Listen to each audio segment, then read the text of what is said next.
What if I told you that the cavalry isn't coming, that the hero you've been waiting for is never going to show up?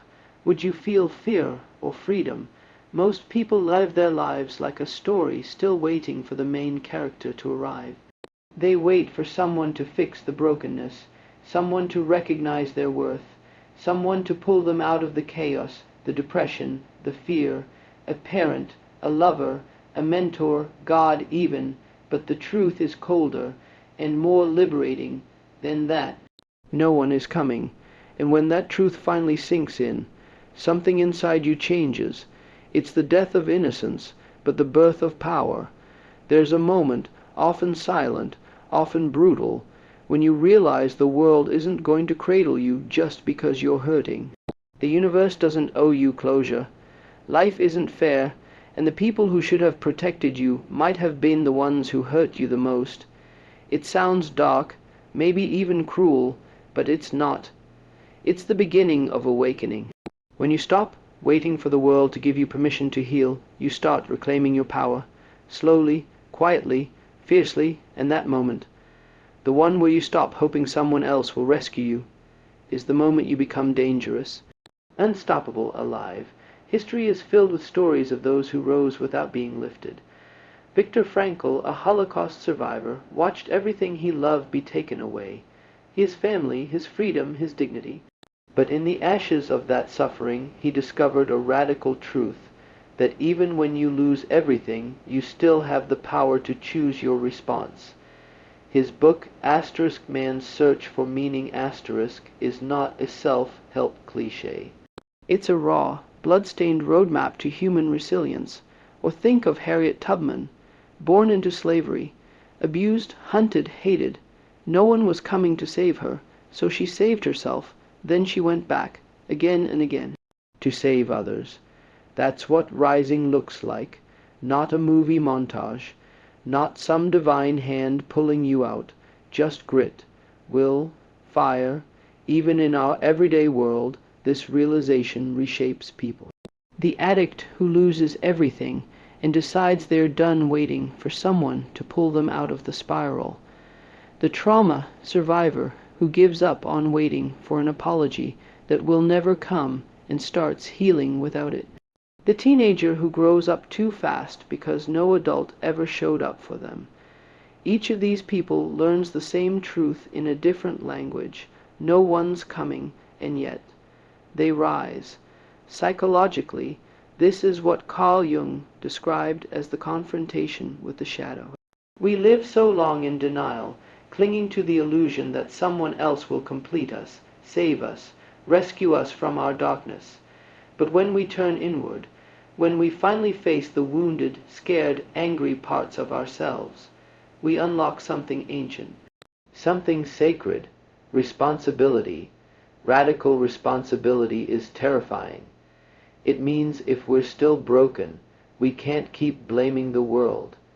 If we're still hurting, we can't keep waiting for someone else to make it better. It means the pain we carry becomes our responsibility to heal, and that's a burden, but it's also a kind of salvation. Because once you take ownership of your healing, you take ownership of your future. Once you stop outsourcing your self-worth, you stop being controlled by rejection.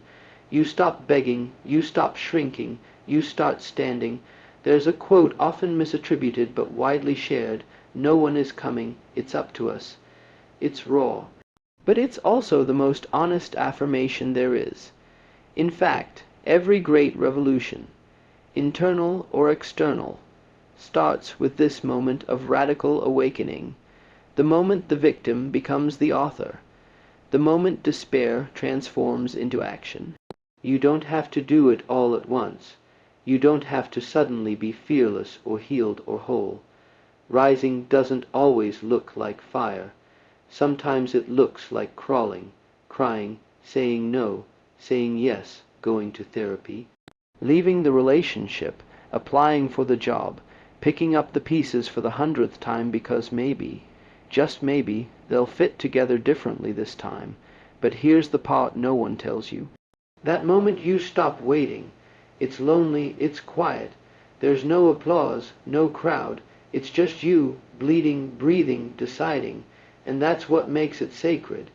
In Buddhist philosophy, there's a concept called satori, a sudden moment of awakening. It doesn't come with angels or fanfare.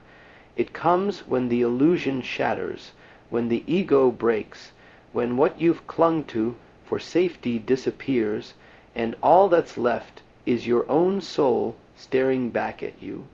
Sometimes you meet yourself in a mirror, sometimes in a hospital bed, sometimes in a jail cell, or in a moment of silence so loud it drowns out everything else. But when you meet yourself, really meet yourself, you can no longer pretend you're powerless. And yes, the world might keep hurting you. You might keep failing. You might rise and fall 1,000 more times. But the difference is this. Now you know whose hands you're in, yours. So let the world keep sleeping. Let them keep ignoring the fire inside you. You don't need their permission. You don't need their rescue. You never did. The only thing you've ever needed was the truth, and now you have it. No one is coming to save you. But you're still here and you're rising. If this video stirred something inside you, if it helped you see your pain, your power, or your path more clearly, then stay with us, like the video. Subscribe for more stories that go beneath the surface. And in the comments, tell us, when did you realize no one was coming to save you? And what did you do next? Your story might be the light someone else needs to rise.